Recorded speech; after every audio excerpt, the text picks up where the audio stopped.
Well, good evening. My name is Nicholas Vernon, and as your ANMS president, I'd like to welcome you to this evening's ANMS Clinical Virtual Symposium. Before we get started, I'd like to remind you all of our upcoming ANMS clinical meeting on July 26th to the 28th, 2024 this year in Baltimore, Maryland. So this evening's program, our ANMS Clinical Virtual Symposium, is entitled Esophageal Motility Testing. Our moderators this evening are Dr. Bianca Chang and Dr. Deanna Snyder. Dr. Chang is currently Assistant Clinical Director of the GI Motility Program, as well as Associate Program Director of the Advanced Motility Fellowship at Cedars-Sinai Medical Center. Her research interests include the utility of esophageal manometry testing in esophageal motility disorders. Dr. Deanna Snyder is Assistant Professor of Medicine at the Mayo Clinic in Rochester. Her research is focused on esophageal disorders, including motility disorders and esophageal esophagitis. She has a particular interest in opioid-induced esophageal dysfunction and has authored several publications in this field. So with that, I'd like to turn this evening's program over to Dr. Chang and Dr. Snyder.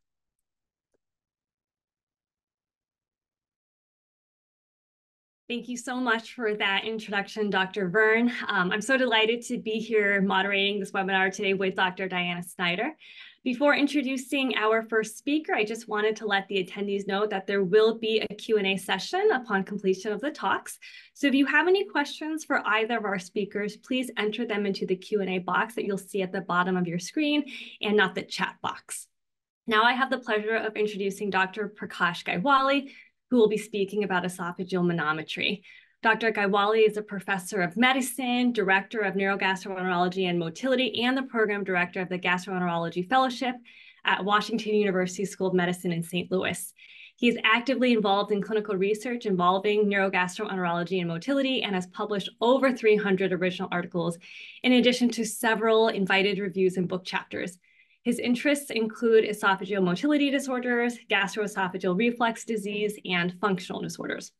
On a personal note, Dr. Gaiwali was one of the first individuals to teach me about the interpretation of esophageal manometry, so I'll be forever grateful for that experience. Dr. Gaiwali, we're very much looking forward to your talk. Anna, thank you to the ANMS for inviting me to speak this evening, and welcome everybody to this session. Dr. Vela and I have actually done this before, and we are going to do this in the form of a little debate. And we have set forth two questions that we'll try to answer, and he'll answer the same questions for Flip. So now I'm going to take the manometry side. High-resolution manometry was developed here at Washington University by my mentor, Ray Klaus. So question number one, should high-resolution manometry be part of routine initial assessment for dysphagia evaluation? This is what is done right now. So I think before I even show you any slide, the answer should be yes. But let's talk about what high-resolution manometry really involves. So the benefit of high-resolution manometry over conventional manometry is that with extra recording sites in the esophagus, with multiple recording sites in the esophagus, you get additional data on pressure phenomenon that happen during primary peristalsis. So cued swallow, the patient's asked to swallow a 5 ml water bolus. And if you were to take the individual pressure tracings from each of these sites, you'd get a pattern that looked like this. And with the high-resolution manometry software, the space in between these recording sites is filled with best fit data, and color is assigned to amplitudes so that you can look at this as if you're flying over it like a weather map. And that is what's called a Klaus plot. So these are some of the indications for high-resolution manometry. Just remember that the biggest diagnosis you can make with high-resolution manometry is motor obstruction of the esophagus, so the achalasia spectrum disorder. That's why the biggest indication is transit symptoms. So these are the symptoms that achalasia patients might have. Dysphagia, regurgitation, not explained on routine alternate testing or a suspected esophageal motor disorder. You see the other indications listed below. This is a Klaus plot from high-resolution manometry, very recognizable these days. And you can see pressure as color. This is actually a three-dimensional map with time along the x-axis, distance along the esophagus along the y-axis, and color giving you the z-axis as amplitude. So esophageal excitation or contraction gives you that nice contraction sequence that goes from top to bottom. And inhibition, the more important esophageal function, sequences and dampens the contraction and also makes the lower esophageal sphincter relax. You can see this with high-resolution manometry. Now, if inhibition were to be abnormal, the sequence would be premature. It would grip the bolus rather than push it through. And there may also be incomplete dampening of contraction so that the contraction might be exaggerated, like so. This is a simultaneous or a premature contraction. The other element of inhibition is relaxation of the lower esophageal sphincter. And a manometry study would tell you if the sphincter was relaxing abnormally, if your integrated relaxation pressure were to be high. In advanced situations, esophageal body contraction would go away and you'd still have that abnormal LES relaxation, and that is part of what you would see with the achalasia subtypes. So it's very important with manometry to identify this kind of motor obstruction. And looking at that IRP and the esophageal body phenomenon, whether there was pressurization or premature swallows, you get the three achalasia subtypes.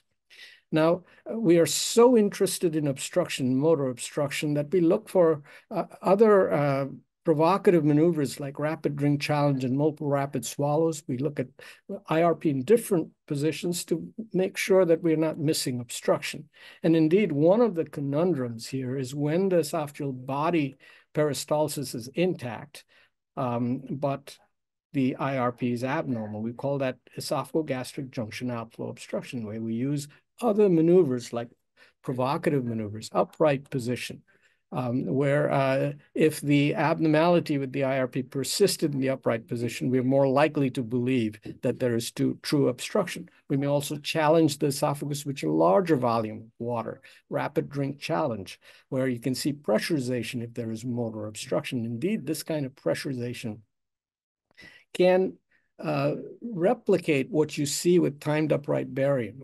In this case, in patients with treated achalasia, you can see the performance characteristics. And here with EGJ outflow obstruction, again, you can see the performance characteristics of an abnormal rapid drink challenge.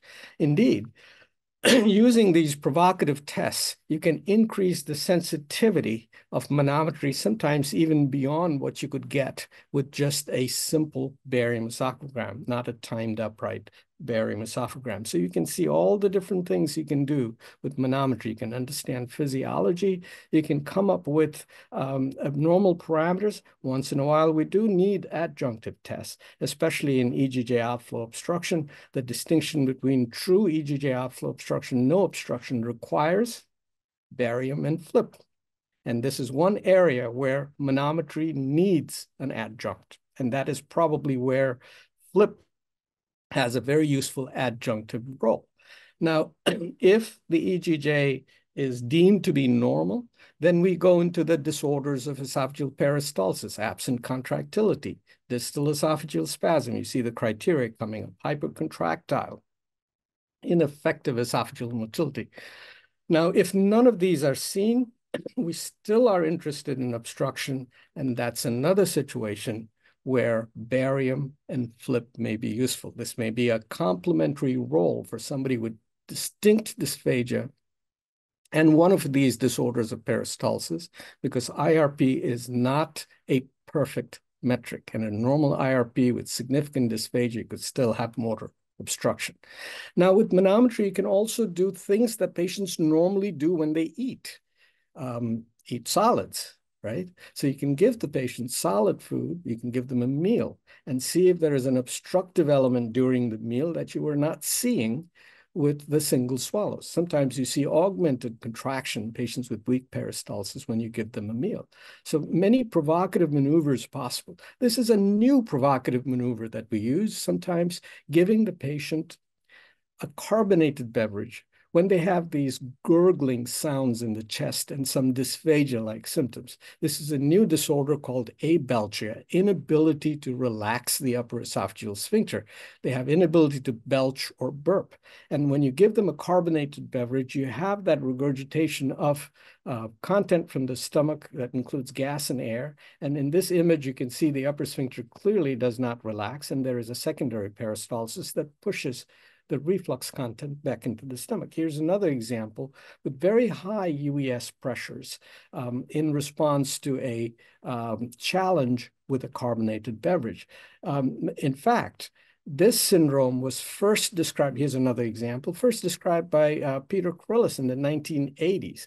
This is his cartoon from that original study showing the air coming up and never coming out of the UES and then going back into the stomach. So this is a newly recognized condition. Again, manometry can identify this, sometimes responds to Botox injection.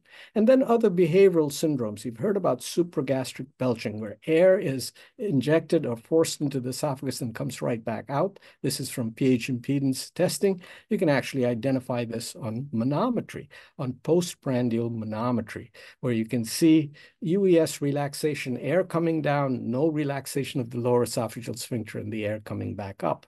Sometimes this is accompanied by a condition called rumination, very high movement of gastric content in the postprandial period. Sometimes it can overlap supragastric belching.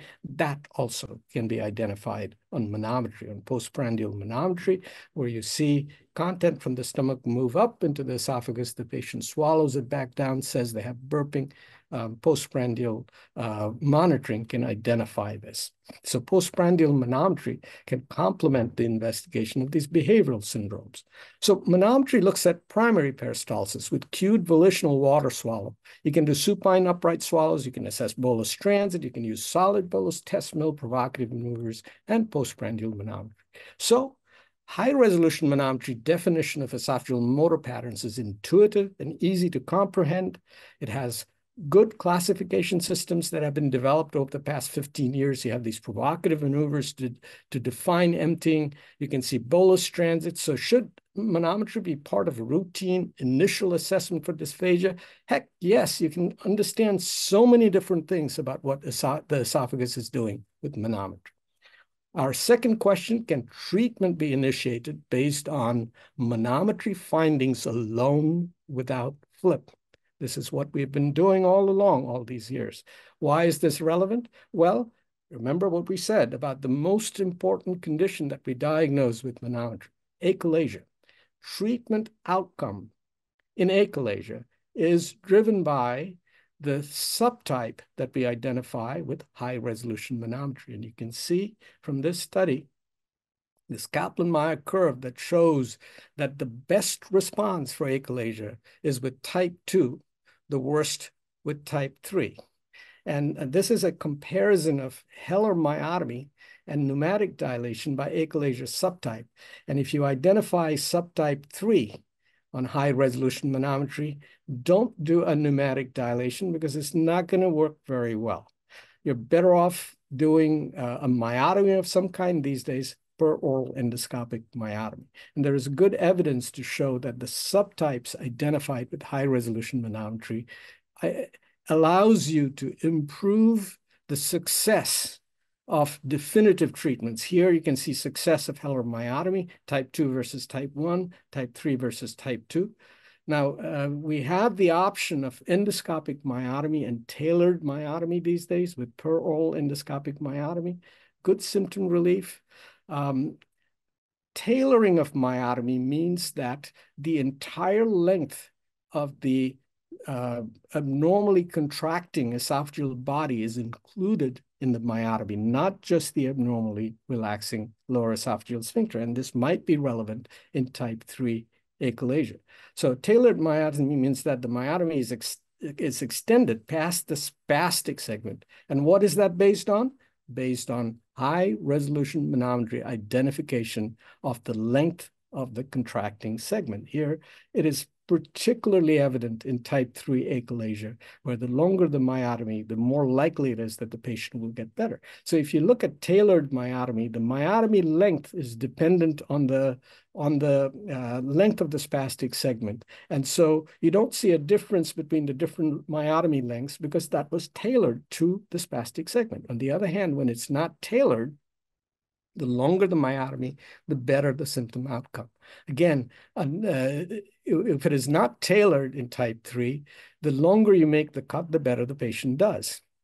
And so when you talk about these spastic disorders, achalasia, non-achalasia motor disorders, confidence in diagnosis is what leads to actionable or treatment that we are comfortable with doing. And you can see here that the more evidence you have of an abnormal outflow from a motor perspective, the higher your confidence in the right diagnosis of outflow obstruction, and the higher the likelihood that a permanent treatment is going to be successful. And that's where we get to the achalasia spectrum disorders. Agreed that in some of these instances, a flip helps confirm or give high confidence in the diagnosis, but the type of treatment offered and the length of the myotomy with PALM are dependent on manometry. Now let's for a quick second talk about the hypomotility disorders. Now if inhibition were to be normal and excitation were to be poor, that's how we get the hypomotility disorder. Sometimes there is no contraction, you get absent contractility. In these patients, we have a provocative maneuver that you can do with high-resolution manometry called multiple rapid swallows, where after a sequence of 5 swallows, you see augmentation of contraction when there is contraction reserve in the esophagus. And it has been shown through ours and other centers that the presence of contraction reserve is associated with lower acid burden and a lesser likelihood of post-fundoplication dysphagia. Indeed, absent contraction reserve was an independent predictor of post-fundoplication dysphagia in patients with ineffective esophageal motility and hypomotility disorders. So can treatment be initiated based on high-resolution manometry results alone without FLIP? In most syndromes, yes. You do need FLIP for obstructive syndromes in the context of EGJ outflow obstruction and in patients in whom the IRP is normal. One important category there, I do not have a slide on this, but an important category is absent contractility and significant dysphagia. If a patient has no contraction in the esophagus, but has a lot of dysphagia, those patients could have achalasia. We have a recent series article coming out in the Red Journal where 20 of 160 patients actually had achalasia when they had absent contractility by high-resolution manometry. So there is a role for using these adjunct tests. But for the most part, outcome data on achalasia treatment is based on manometric subtypes. The length of POEM needed for spastic disorders and type 3 achalasia, dependent on high-resolution manometry identification of the smooth muscle, abnormally contracting segment of smooth muscle, and the presence or absence of contraction reserve may determine the type of anti-reflux surgery performed.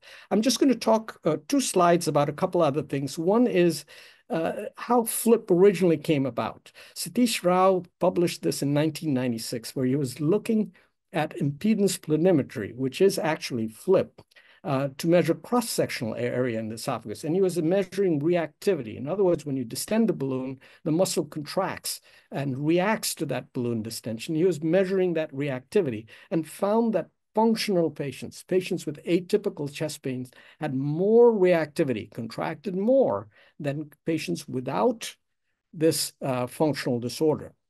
And indeed, we know from other manometry studies that the higher the contraction amplitude, the lower the pain sensitivity and higher the pain perception. So when you see patterns like this on FLIP, it is important to not jump to the conclusion that these are obstructive phenomena. They could be reactive phenomena. And indeed, if these patterns are reactive and linked to hypersensitivity, and these patients undergo myotomy, you are creating a problem rather than solving one. So it's not that straightforward. Are we prepared for a paradigm shift? What's the current paradigm? Endoscopy by an endoscopist, manometry by a motility expert who's trained in esophageal physiology and pathophysiology, and management decisions based on an established diagnosis. There's expertise, there's experience in reading these. What's the new paradigm? Flip during index endoscopy performed by an endoscopist who may or may not have experience and expertise in esophageal pathophysiology and motor diagnoses, who's making real-time management decisions, and there is potential for these decisions being made in haste without a lot of forethought. With that, I'm going to end. Thank you very much, and I hope people have some rebuts and questions to what I had to say. Thank you very much.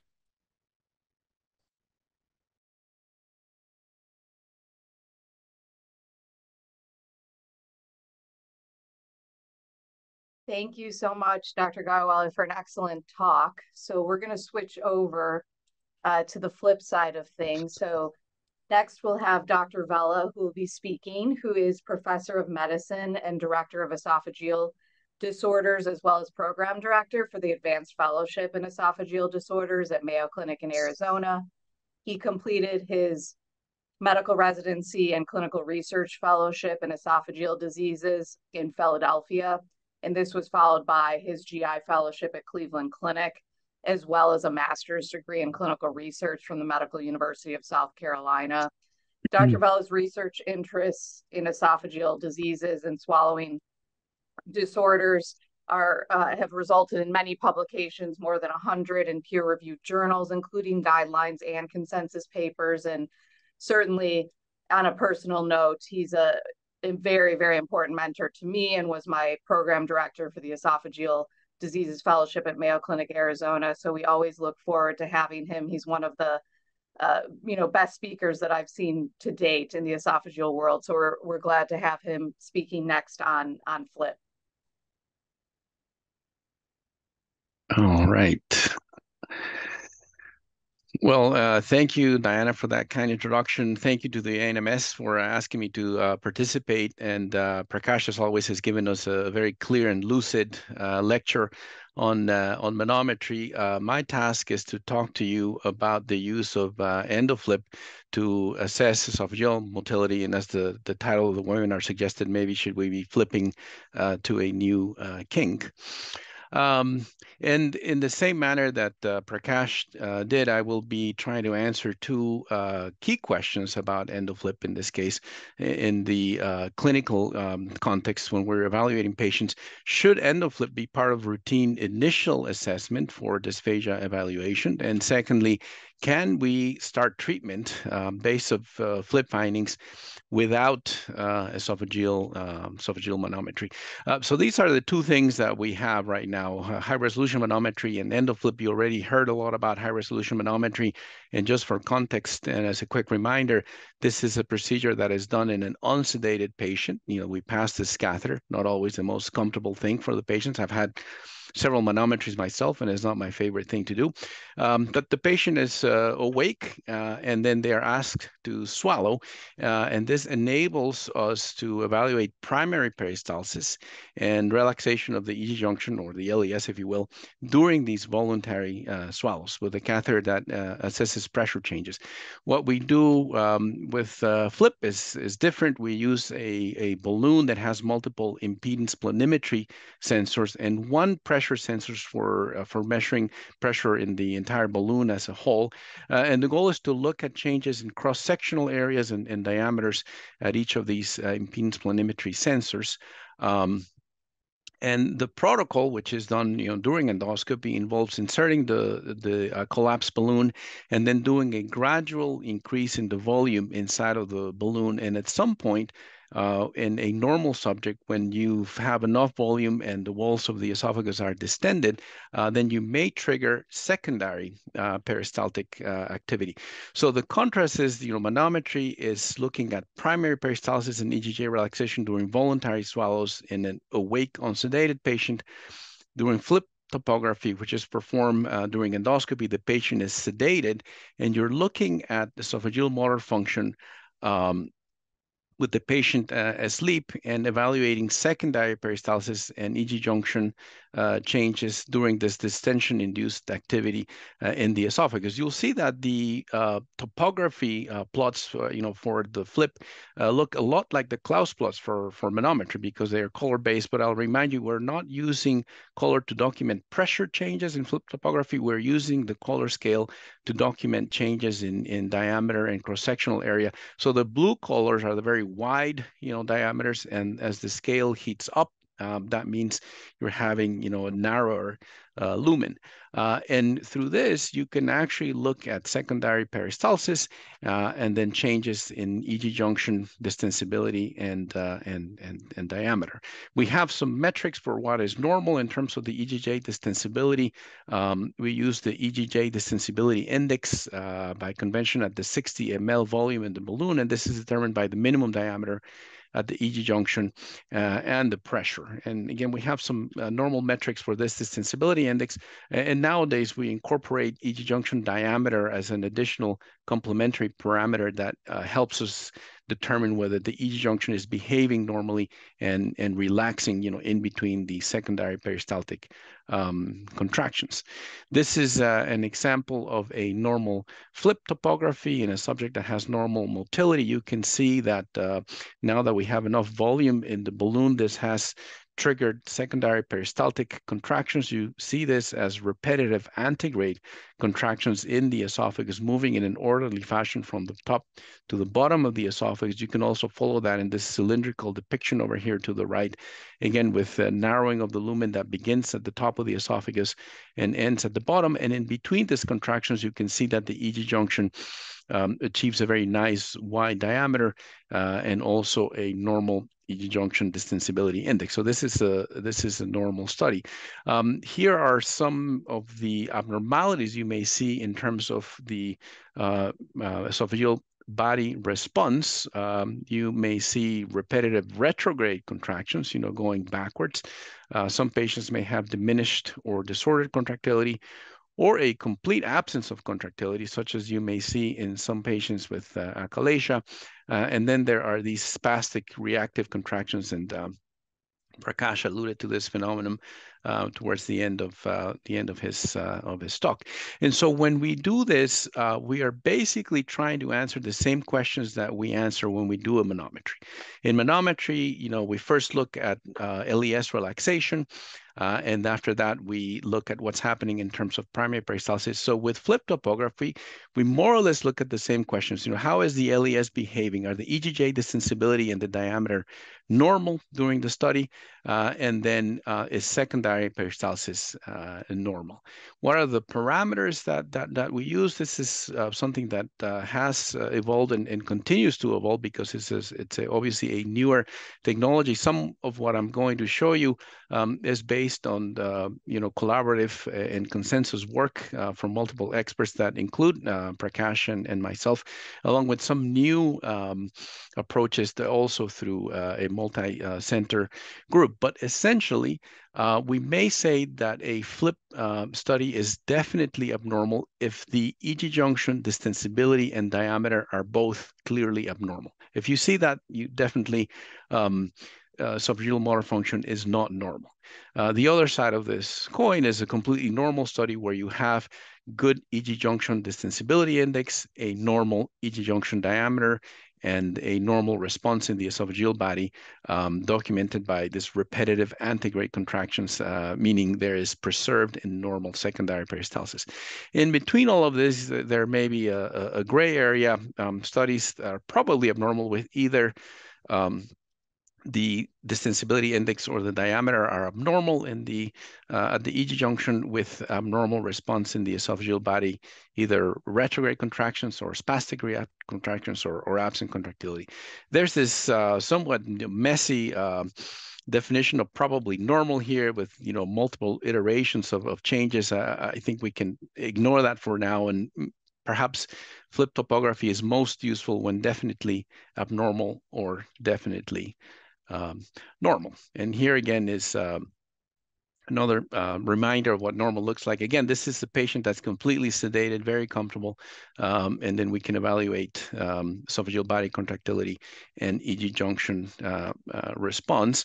And we, of course, incorporate this now into our endoscopy reports. You can see that in addition to describing the endoscopic findings, we have a brief summary of the FLIP findings, and we include, pictures of that alongside the endoscopy pictures. So this all looks great and beautiful videos, but how do we actually put this to use in the clinical context? Well, currently, obviously, if the patient doesn't tolerate manometry, this can give you an idea and sometimes a diagnosis in terms of esophageal motor abnormalities. It's also very useful to assess EGJ relaxation after achalasia treatment. It's a very good way to objectively document whether we have met our treatment objectives when using LES disruptive therapy, in achalasia patients. They come back 3 months later and we're looking to see whether the EG junction metrics, have normalized following intervention. It's also useful, and Prakash alluded to this, when manometry is equivocal and not quite clear in some achalasia cases. He mentioned this. There are some patients, particularly with achalasia type 1, where you see absent contractility in the esophageal body, but the IRP looks normal. And this may be a falsely normal IRP.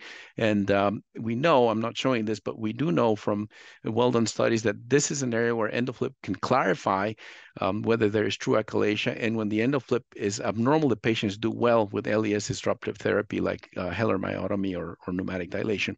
And obviously, you need something to confirm that outflow obstruction is indeed present if this is what the manometry shows you, because high-resolution manometry is notable for a high rate of false positive EGJ outflow obstruction.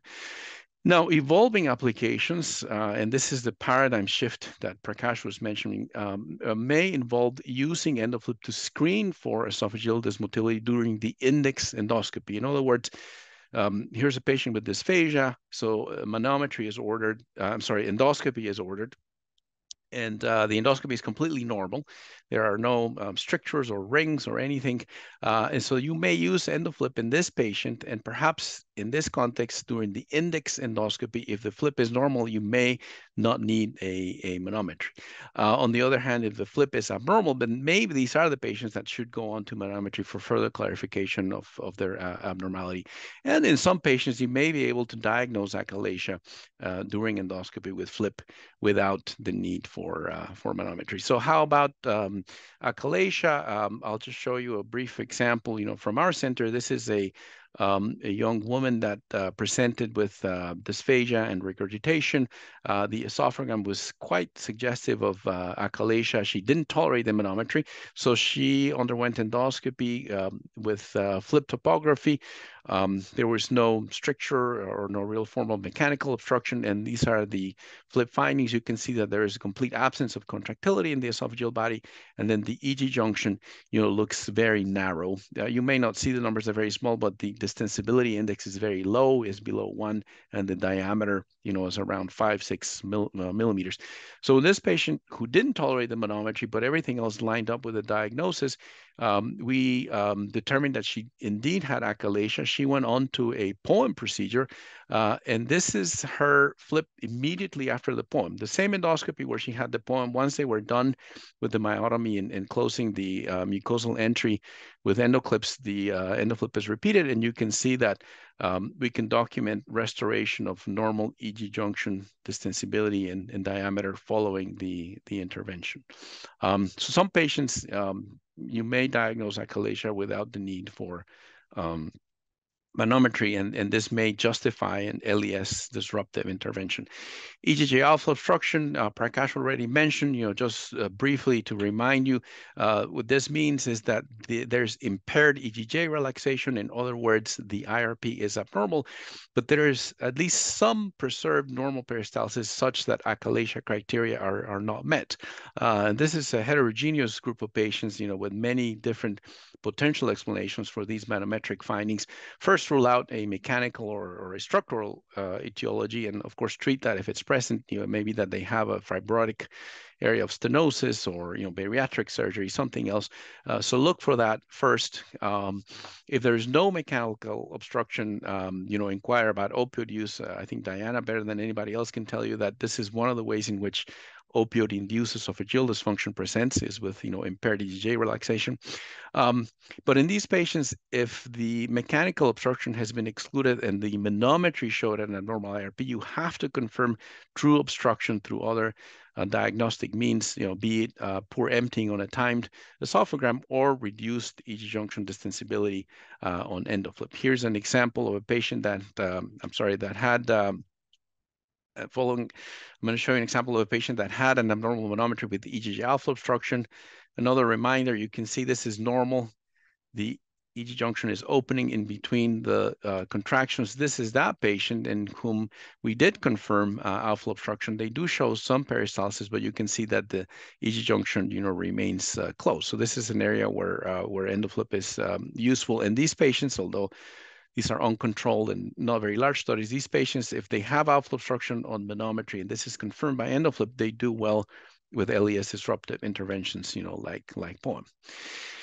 Finally, what about this idea of using EndoFlip to screen for this motility during the index endoscopy for dysphagia? This is a patient that's undergoing the initial investigations for dysphagia. What if we were to use EndoFlip to figure out if there's anything abnormal and whether a manometry is even worth it? I'm showing you just this one study from the Chicago group, 40 patients that underwent both flip as well as manometry. And so for those with abnormal flip topography, this is what the manometry showed. Many of them, the majority, or 66% of them, had major motor disorders, including achalasia, spasm, several alpha obstructions, on a jackhammer. Some of them actually had only minor issues like IEM, which is really a minor motility issue with little clinical significance for the most part, or were normal. On the other hand, patients in whom flip was normal, most of them had either a normal manometry or just IEM, which again is something that's not really that significant and is really not actionable.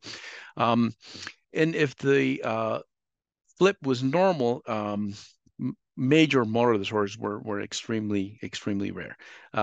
Just to put this into more clear perspective, if the flip was normal, they never had achalasia or spasm, which are things we normally like to treat. So if the flip was normal, major motility disorders in whom you may consider treatment, were not present. On the other hand, if the flip was abnormal, there were multiple cases of achalasia, spasm, outflow obstruction. So based on this, I think we may use manometry flip, to screen for motility disorder. And if the flip is normal, I think it's extremely unlikely and that you'll find a major motility disorder with potential therapies. So to answer those two questions, should flip be part of routine initial assessment for dysphagia evaluation? I think in many patients, yes, and particularly if the flip is normal, you're not going to find anything on manometry. So perhaps, with further confirmation by other studies, perhaps you can stop there and say, yeah, the patient doesn't have a motility disorder. You have to look for other, reasons for the dysphagia, including hypersensitivity. Now, can we start treatment, and particularly LES disruptive therapies, in some patients based on the EndoFlip findings alone without esophageal manometry? Well, sometimes we have to because the patients don't tolerate the manometry. But I think in the appropriate clinical context, for some of our achalasia patients, we may be able to do this. Of course, flip doesn't allow us to distinguish the three subtypes of achalasia, and as Prakash showed, those are very important in terms of choosing, therapeutic modality.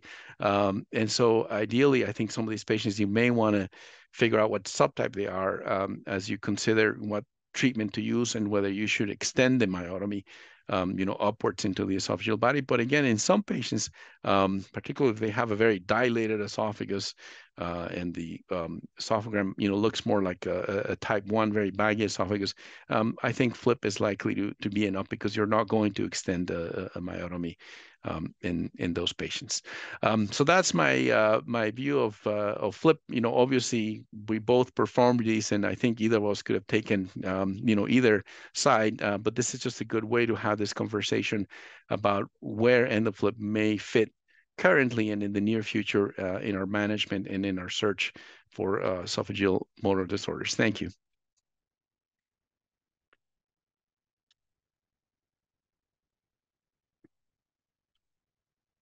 Well, thank you so much, Dr. Vella and Dr. Gaiwali, for two really outstanding talks. To start off our Q&A session, the first question is for Dr. Gaiwali, and it's about esophageal manometry. And the question is from the audience, when you are interpreting a manometry, where would you say is the optimal place to place the gastric sensor? Because obviously where the gastric sensor is placed can determine ultimately what the reported IRP is. I will answer this in two phases. All right. The first, where do you place the gastric sensor? You should optimally place it 2 or 3 centimeters below the LES high pressure zone, which is where the stomach is probably adequately intubated by the catheter. You should not necessarily place it at the deepest blue, because that could be a faulty sensor. You have to be very careful that you don't place it where the sensor is out. And it's not uncommon for the sensors at the bottom end of the high-resolution manometry catheter to be out, because that's where the nurse holds it while sticking it into the nose. And some of those sensors may be out, right? The gastric pressure does influence the IRP. So the second part of my answer is, don't go by the numbers alone. Look at the entire picture. Look at why you did the manometry. What was the pretest likelihood of an obstructive motor disorder? Is this an unexpected finding? Are you seeing a falsely low IRP? So I think all these things have to be factored in when you look at the IRP. So if it looks like there is daylight between when the swallow initiates, so that the LES relaxes, there's blue there, and then the LES regains its tone, I believe what it looks like rather than the IRP. So you have to be careful about how these EGJ metrics are analyzed. I think our literature has done this disservice, because when Ray Klaus developed this, he meant for manometry to be looked at like a chest X-ray, not like we do these days with all these different numbers and people fret over an IRP of 15.5. But this is one of those situations, if you're not sure, FLIP. FLIP is very useful in adjudicating true versus fake outflow obstruction. If I may add something very briefly, I agree you should avoid those very blue zones, but you may also want to stay away from areas of high pressure below the LES. Sometimes the catheter is kinked, or particularly in patients who've had bariatric surgery, you may have some pressurized zones, so you may want to choose something that has a bit of a lower pressure. So the next question we have, we'll give this one to Dr. Vella. So they're asking about treatments for achalasia. So they comment on how their studies reporting that post-treatment with POEM, there's higher rates of acid reflux compared to Heller myotomy with fundoplication. So they're asking about, will patients more likely end up choosing Heller myotomy down the road because of that? And then another thing, actually, another question we could pair with this person's question is, what is your protocol for following patients after POEM and evaluating objectively for reflux? We have a standardized one at Mayo, and I think it would be reasonable to talk to the audience about that as well. Yeah, sure. So reflux is extremely common, following a myotomy, somewhat less so with a Heller myotomy because they get a partial fundoplication. We do see it a lot in POEM. If you do careful testing, this is around 55–60% of the patients. I would say many, and the majority of them, you can manage with PPIs adequately. We've done a very large number of POEMs at our center, and it's only a handful of patients that required some sort of anti-reflux intervention following a POEM, like going for a partial fundoplication. So although it is frequent, it's generally manageable, through PPI therapy. I will briefly add, we have some data showing that the distensibility index following POEM may help predict, reflux. If it's beyond 6, most of those patients, have reflux, but how useful that is, you have to test for reflux, anyways. And then to your point about testing following any intervention for echolation, POEM, Heller, or pneumatic dilation, we bring all of our patients back after 3 months, and we do a time barium emptying esophagram, and then we do an endoscopy with EndoFlip, the EndoFlip portion, to see whether we have restored EG junction distensibility and diameter, towards normalcy. And during that endoscopy, we also place a Bravo wireless capsule to perform reflux monitoring and see if those patients have reflux. Some of them don't complain of heartburn and actually do have a significantly increased acid exposure time. So we do wireless pH monitoring on all of them. Can I add a quick comment to that?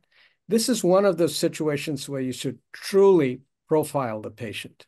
If the patient is a white man, obese, risk of reflux, risk of Barrett's esophagus is high, I will not allow POEM on those patients. I will send them for a Heller with a fundoplication to reduce the risk of future problems, because you have a 50% likelihood of reflux in that setting.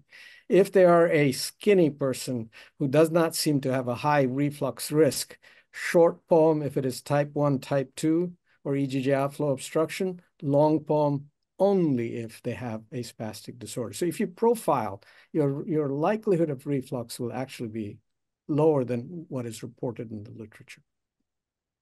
I will also say that although fundoplication decreases the rate of reflux, it still happens fairly frequently, after Heller with fundoplication, and we do test all of those patients also. This next question, I think, can go to either Dr. Vella or Dr. Gaiwali. The audience member is probably coming from an institution, unlike one of ours, that doesn't have timed barium esophagram or FLIP available. In instances where patients have concern for EGJ outflow obstruction, what are your thoughts about the diagnostic value of just a trial of Botox injection, and if they respond to that? Again, a two-stage answer for this. Botox trial is well known. People have used a Botox trial to decide if they have a true issue with LES relaxation at the EGJ. But here's the issue. Some EGJ outflow obstruction is not real.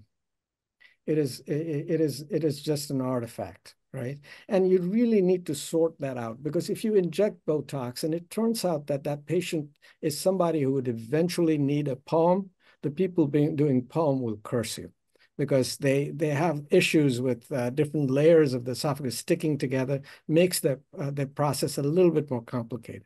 Now, if you don't have time barium esophagram, I have issues with that sometimes. My radiologists refuse to do it. Just have them give the patient a 13-millimeter barium pill. If that holds up, maybe there's something going on there.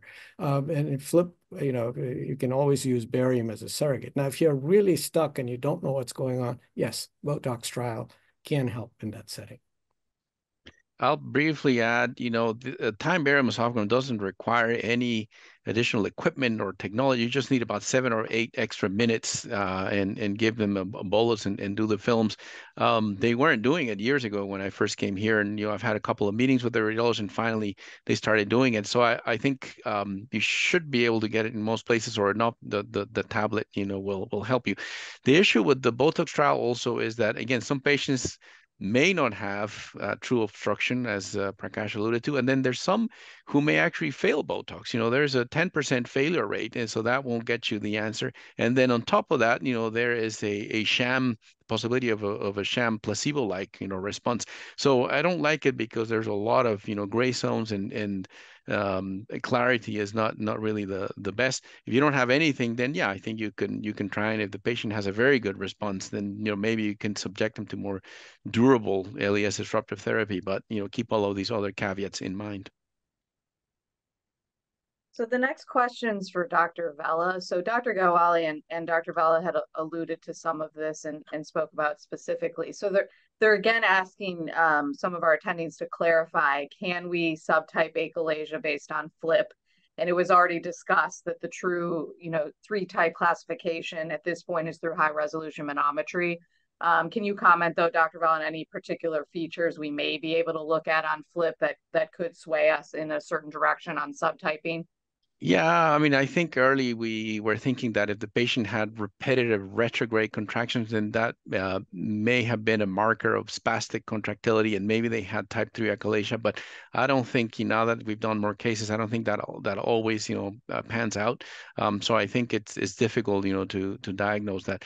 I think, again, for patients that have a very dilated baggy esophagus on the esophagram and a bird beak, the FLIP shows impaired EG junction distensibility and low diameter, those you're going to just do a short, LES myotomy with extending. I think those you can diagnose, and they're likely type 1. Anything else we really can't tell, and we need to rely on manometry, particularly because if they have type 2, at least here we offer all of them pneumatic dilation as a choice with equal effectiveness than the other therapies. And the big issue here is primary peristalsis versus secondary peristalsis. And the two are not exactly the same. And so you really want to see the primary peristaltic response, because the presence or absence of normal or abnormal contractility in the esophageal body with primary peristalsis will impact what you choose for management. But if you have a dilated esophagus, you don't need a manometry. Your FLIP is going to show outflow obstruction. Your manometry will show exactly the same. So that'll be a achalasia without contractility, like Marcelo said. If I may bring something up, briefly, and Prakash alluded to this when he showed us the paradigms: endoscopy done by an endoscopist, manometry done by a motility expert, and maybe the new paradigm, everything done by the endoscopist. So I think FLIP functions very well to screen for this motility, but more likely in the hands of somebody who has some background and some training in manometry. For us, it's very easy to adopt the technique because we've seen, I don't know how many manometries, in all these years. And so if we deploy this, nationwide, we have to make sure that people who are doing it know what they're doing, and that the programs and the software are as good as it can be. And perhaps AI can help us here. One day there's some early data suggesting this, because we don't want to just send it out and all of a sudden people are finding, low distensibility indices and justifying poems that maybe don't need to be done. It's not that the endoscopies are not smart or good at this. They're just not used to thinking in this way. They're doing other things. So if we want this to be used widely, we better make sure that whoever is using it knows what they're doing, so that patients don't end up getting something they don't need. Next question is really for either of you, because I know both of you are doing FLIP. Do you typically intubate patients during FLIP when you're performing it during endoscopy? If so, and even if you're not intubating patients, are there medications that you discuss with the anesthesiologist beforehand to try to avoid giving? So let me give my take first, and then Marcelo. I don't let the anesthesiologist intubate the patients, because sometimes they have to use paralytics, and that would completely mess things up, in my opinion. I also don't let them use opiates. So I just want a straight propofol anesthesia, MAC anesthesia. That is ideal in my mind. People have reported that with conscious sedation with fentanyl and midazolam, that you don't overdiagnose spastic disorder. That's the big danger. But my anecdotal answer to that is, in one of the instances where there were normal racks and the patient had a normal pattern, I asked the anesthesiologist, give this patient some fentanyl, and there was a crazy pattern afterwards. So I'm a little suspect that things that we use for anesthesia don't impact FLIP. But I just have anecdotal information, not studies. Yeah, my short answer is we use propofol for all of those. We don't use opioids because of their known, effects, and we don't intubate unless the patient is so sick from a cardiopulmonary perspective that they need it. But the vast majority of them are done with just MAC with propofol. We'll keep moving. We have several more questions. So this is an important one. If you have a patient with potential esophagogastric junction outflow obstruction on manometry, and then you complete a FLIP with borderline findings, then how do you approach that patient? So what I do, Trevor, I like Trevor. Trevor is a pediatric gastroenterologist, so he's asking a very big question.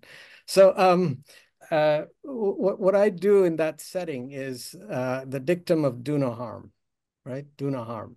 If you have borderline findings in FLIP, one of the mechanisms could be a subtle stricture. So I'm very open to doing a quick dilation. The 20 millimeters, sometimes I do 30 if the 20 doesn't work, but I don't. That is not enough for me to send the patient for a permanent therapy. A borderline finding on one, borderline finding on the other, not good enough. But if over time the patient develops more symptoms, I may retest them. Waiting is perfectly fine. Waiting is better than doing something the patient doesn't need, repeating the test after a period of time.